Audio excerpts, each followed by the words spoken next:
इस साल रमजान का पहला रोजा था, लेकिन उस घर में कोई खुशी नहीं थी। दस्तरखान वही था, अम्मी वही थी, हम भी वही थे। बस एक शख्स कम था, और उस एक शख्स के ना होने से पूरा घर खाली लग रहा था। किचन में तेल की आवाज आ रही थी, पकोड़े तुल रहे थे।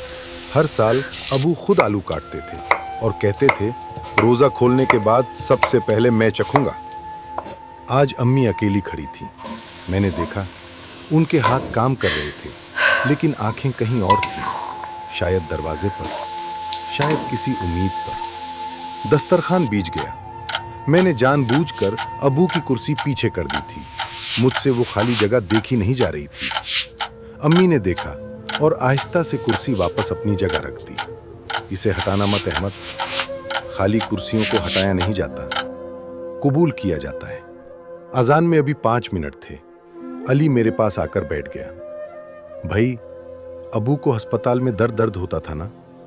मैंने सर हिला दिया। वो आहिस्ता से बोला, अब उन्हें दर्द नहीं होता होगा ना? मैं जवाब न दे सका। फिर उसने वो सवाल किया जो मेरे दिल में तीर की तरह लगा। भाई, क्या जन्नत में भी रमजान होता है? क्या अबू भी अभी इफ्तार कर रहे होंगे? पिछले साल का रमजान अबू कमजोर थे। डॉक्टर ने मना किया था रोजा रखने से। मैंने कहा था, अबू मत रखें, आपकी तबीयत खराब हो जाएगी। उन्होंने मुस्कुरा कर कहा था, बेटा, कुछ रोजे जिस्म नहीं रखता, दिल रखता है। अजान शुरू हुई। सबने खजूर उठाई। अम्मी के हाथ कांप रहे थे। उन्होंने अबू की कुर्सी की तरफ देखा और आंखें बंद कर ली। या अल्लाह, उनकी मग़फ़िरत फरमा।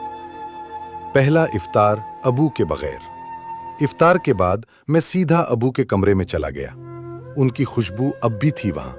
उनकी टोपी, उनकी जाए नमाज, सब वैसा ही रखा था।